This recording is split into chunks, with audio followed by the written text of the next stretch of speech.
Party ने ticket दिया और राजेंद्र गुर्जर जिनको कर्नल साहब ने हाथ पकड़ के टिकट दिलाया था वही अपना फोन बंद करके बैठ गए।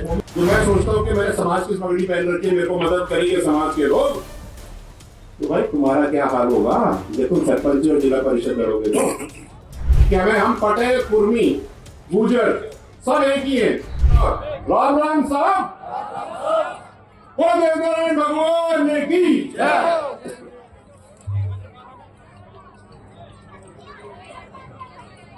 आराम से बैठ जाओ साहब, मैं तो लंबी बात करके जाऊंगा। देखो पर्चा निकालूंगा अभी, ये देखो, और इसके दोनों तरफ लिखा हुआ मैंने। मैं जब पीछे बैठा था तो लोग मेरे को कह रहे थे यार अब क्या बोलेगा, तो मैंने कहा अभी देख लेना क्या बोलूंगा। समाज की बात रखूंगा, किसी और की नहीं रखूंगा साहब। आप सब बैठो और शांति से मेरी बात 10 मिनट के लिए सुनो। अच्छा पहले एक बात बताओ, दिल से बोलूं या आप लोगों को खुश करने के लिए बोलूं? दिल से बोलूं? दिल से? दिल से? बाद में पीटोगे तो नहीं? सबसे पहले आप सबको राम राम, प्रणाम। और जिस शख्सियत के नाम से ये कार्यक्रम हो रहा है, मुरली जी के पिताजी स्वर्गीय भागचंद जी गुर्जर साहब को मेरा नमन। और आज मुरली ने ये बता दिया कि एक होनहार बेटा कैसा होता है, इसलिए मैं धन्यवाद मुरली को भी दूंगा। मुरली तेरा भाई खाए तू?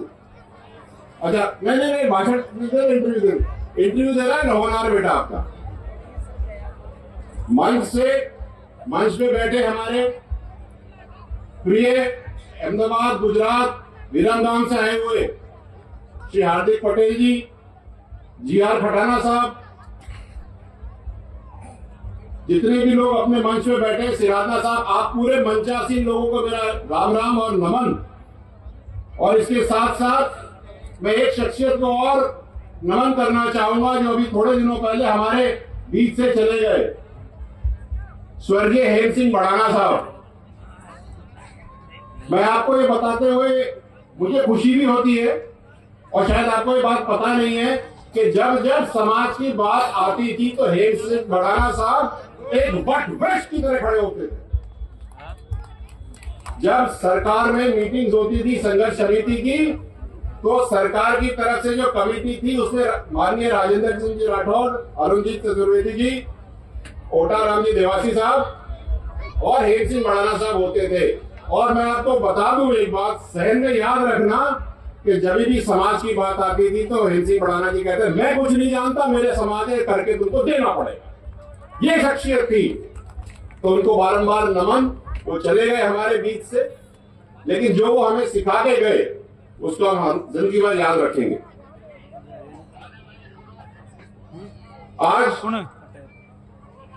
मेरे को एक बात की बहुत खुशी है साहब कि आज हम सब गोत्रों को छोड़ करके, पार्टियों को छोड़ करके एक जाजम पे यहां पर बैठे हैं। ये बहुत बड़ी बात है, क्योंकि ये याद रखना कि 100 कोस का गुर्जर भी एक होता है, याद रखना है तो। और जब ये 100 कोस का गुर्जर आवाज लगाता है ना साहब, तो कोस कैसे कैसे खत्म होते हैं ये तो सबने देखा हुआ है, कैसे कैसे क्या क्या हुआ। मैं समाज की जाजम पर एक बात आपके साथ साझा करना चाहता हूं। अपन पिछले 20 साल से संघर्षरत रहे हैं। मैं संघर्षों की बात नहीं करूंगा, उससे फल क्या मिल रहा है उसकी बात कर रहे। आपके बच्चे खूब पढ़ के आगे बढ़ रहे हैं साहब, आप सबको बहुत बहुत शुभकामनाएं, तालियां बजनी चाहिए आप लोगों के लिए। और थोड़ी देर पहले मैं महिलाओं के साथ बैठा था, यहाँ पर पूछ रहा था क्या चल रहा है, तो हर एक लड़की मेरे को क्या मिल रही है, बीएड, एमएड, आपकी छोरी भी पढ़ रही है। आपको बहुत बहुत शुभकामनाएं, आगे जाके कुछ करके ही दिखाएंगे, पीछे नहीं हटेंगे, ये बात पक्की मान लीजिएगा। और ये सब आपके संघर्ष का कमाल। एक बात मेरे मन में है, ओ भाई सब बैठ जाओ, नेता नगरी सब बैठो, काम की बात करूंगा मैं। बैठो, सिट डाउन, बैठो, बैठिए। जितने भी यहाँ पे सरकारी नौकर है ना, है कि नहीं है? सरकारी है या आपके रिश्तेदार होंगे जो सरकारी नौकरी में होंगे। हर एक व्यक्ति सरकारी रिटायरमेंट के बाद में या तो सरपंच बनना चाहता है, या जिला परिषद, या फिर बनना चाहता है आपका एमएलए, एमपी। मैं उसके लिए हिदायत देना चाहता हूं। मैंने बहुत देखे पिछले 11 साल में रिटायर होकर के आकर के घूमने वाले, लेकिन भाई जब तुम सरकारी नौकरी में हो, अगर तुम समाज के साथ नहीं खड़े होगे, उनका काम ही नहीं करोगे, तो रिटायरमेंट के बाद समाज तुम्हें पूछेगा क्यों? बात ठीक है कि नहीं है? ठीक है। हाथ खड़े करके बताओ ठीक है कि नहीं है? भाई तुम जहां पर पावर में बैठे हो तुम कुछ कर सकते हो, वहां तो तुम कहते नहीं नहीं सर मैं तो सरकारी नौकर हूं, मैं कुछ नहीं कर सकता, और जब रिटायर होकर के आते हो तो मुझे वोट दो। क्यों दे भाई? ये बात तो सही है, मैंने बहुत देखे साहब। इसलिए मैं ये बात कहना चाहता हूं, डरा नहीं रहा, चेता रहा हूं कि अब तुम सरकारी नौकरी में हो, समाज के लिए काम आना शुरू करो भाई, जिससे कि जब तुम रिटायर हो तो समाज तुम्हारे काम आए। एक हाथ दोगे तो भैया एक हाथ दोगे, अगर दोगे नहीं तो लोगे कैसे? बैंक में जो डालोगे वही तो निकाल पाओगे, बैंक में डालोगे नहीं तो निकालोगे कहां से महाराज? मैं एक बात और करना चाहता हूं। मैंने मंचों से अपने राजनेताओं को और सामाजिक नेताओं को बड़ी बड़ी भाषण, बड़े बड़े लंबे लंबे फटकारे लगाते हुए देखा है। ईंट फाड़ देंगे, ये कर देंगे, वो कर देंगे, चादर बिछा देंगे। कब बिछाओगे? कब करोगे? ईंट से ईंट बजा देंगे। मैं ये बात कहना चाहता हूं सबको, ईंट से ईंट तो भाई साहब हम सब मिलकर के एक दूसरे की बजा रहे हैं। समाज के अंदर बैठ करके हम समाज को तोड़ने का जो कार्य करते हैं वो हमको बंद करना चाहिए, क्योंकि ताकत तो एक दूसरे का हाथ पकड़ने से ही बनती है। ईंटों को तोड़ोगे तो टूट जाएंगी, और सीमेंट लगा के जोड़ोगे तो इमारत बन जाएगी। अब तुमको सोच रहे इमारत बनानी है, खंडर निर्णय आप लोगों का है साहब। मैं उन सबके साथ ये कहना चाहता हूं बहुत जिम्मेदारी से, और भगवान के लिए लंबे लंबे खैच तान के भाषण मत दो। जो बात मन की है सच्चाई की बात करो, क्योंकि समाज आपके साथ सच्चाई से लग रहा है।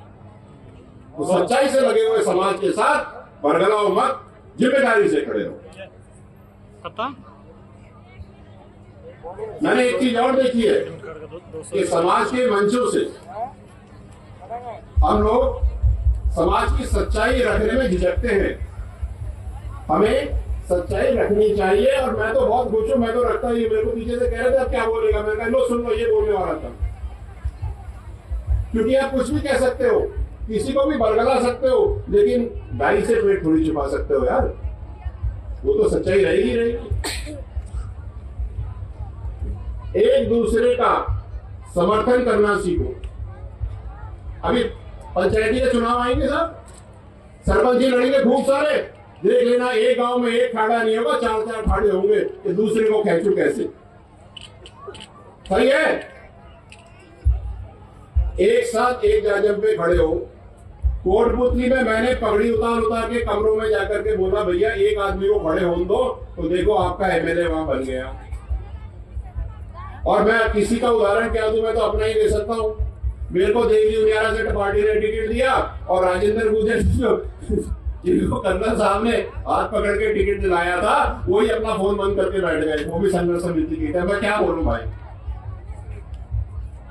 आप अगर एक दूसरे के साथ नहीं खड़े होंगे तो भैया दुनिया तो तुम्हारा उल्लू बनाएगी।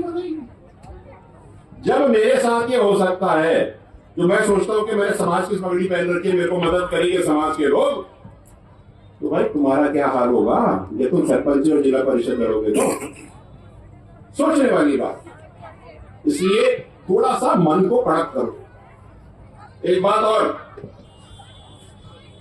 मैं एक बात कहना चाहता हूं आपसे, जो हार्दिक जी निकल गए हैं, चलिए हार्दिक जी ने बहुत बढ़िया बात करी कि हमें हम पटेल, कुर्मी, गुर्जर सब एक ही है। अच्छा राज्यसभा तो इलेक्शन से नहीं जीती जाती, जीती जाती है क्या? नहीं, वो तो मनोनीत होती है। जब आप और हम सब मिलकर के 27 करोड़ से ज्यादा जनसंख्या है, तो आपका एक भी राज्यसभा में मनोनीत क्यों नहीं है? मुझे तो इस बात का जवाब दे दो आप लोग। सोचो, अगर आप मनोनीत होते हो राज्यसभा में, तो आपके समाज का एक भी व्यक्ति राज्यसभा में मनोनीत क्यों नहीं है? मैं राजनीतिक बात नहीं कर रहा, मैं बिल्कुल बड़ी कठोर सामाजिक बात कर रहा हूं। इस पर विचार करना बहुत बहुत जरूरी है। हम लोग जब समाज की बातें करते हैं, हम लोग जब बच्चों को आगे बढ़ाने की बातें करते हैं, तो हमें केवल इतना ही ध्यान रखना है कि जितना आप अपने बच्चों को पढ़ा लिखा करके आगे बढ़ाओगे, उतना ही आपका बुढ़ापा ज्यादा अच्छा होगा। साहब, होगा नहीं होगा? बताओ, होगा?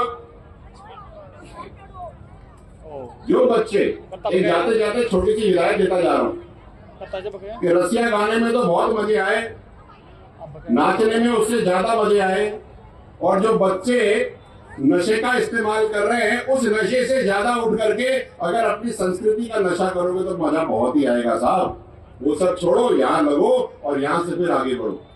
मैं ज्यादा लंबी बात करूंगा नहीं, इतनी सी बात मुझे आपके साथ करनी थी। और भी बहुत सारी बातें किसी और जाजम पे करेंगे, लेकिन आपको एक धन्यवाद देके जा रहा हूं। मुरली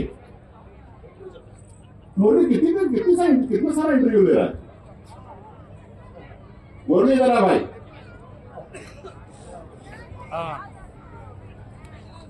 हेलो, ये जो आदमी है ना साहब, ये आपका आदमी है, इसने ये कार्यक्रम कराया। इसका मैं ना हाथ जोड़ के धन्यवाद देता हूँ कि इतना बड़ा कार्यक्रम इसका, मुरली का और मुरली की टीम का। जब मुरली ने मुझे बताया, मुरली जी मेरे घर आए, हम लोग नीचे गार्डन में बैठे थे, तो बोला मैं एक कार्यक्रम कर रहा हूँ, मैं आऊंगा। और आपको एक बात बता दूं, मैं आज मेरे खुद के निजी परिवार में ब्याह है, मैं उस कार्यक्रम में नहीं गया, मैं समाज के जाजम पे आप सबके बीच में खड़ा हूं।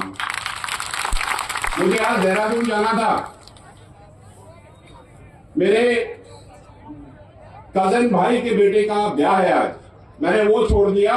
मैं समाज के लिए पूरी तरह समर्पित हूं। साहब, आप सब भी इसी तरह समर्पित हो जाओ तो हम कहां से कहां पहुंच जाएंगे। आपका बहुत बहुत धन्यवाद, और मुरली जी आपका बहुत बहुत धन्यवाद। I am so happy, so proud of you, and I wish you all the very best, all the very best. ऐसा काम करो कि दुनिया देखे कि गुजर जा रहे हैं। और क्या कहा करते थे कर्नल साहब? आगे बढ़ो, तरक्की करो, छा जाओ और छाए रहो। बहुत बहुत धन्यवाद। राम राम साहब, प्रणाम।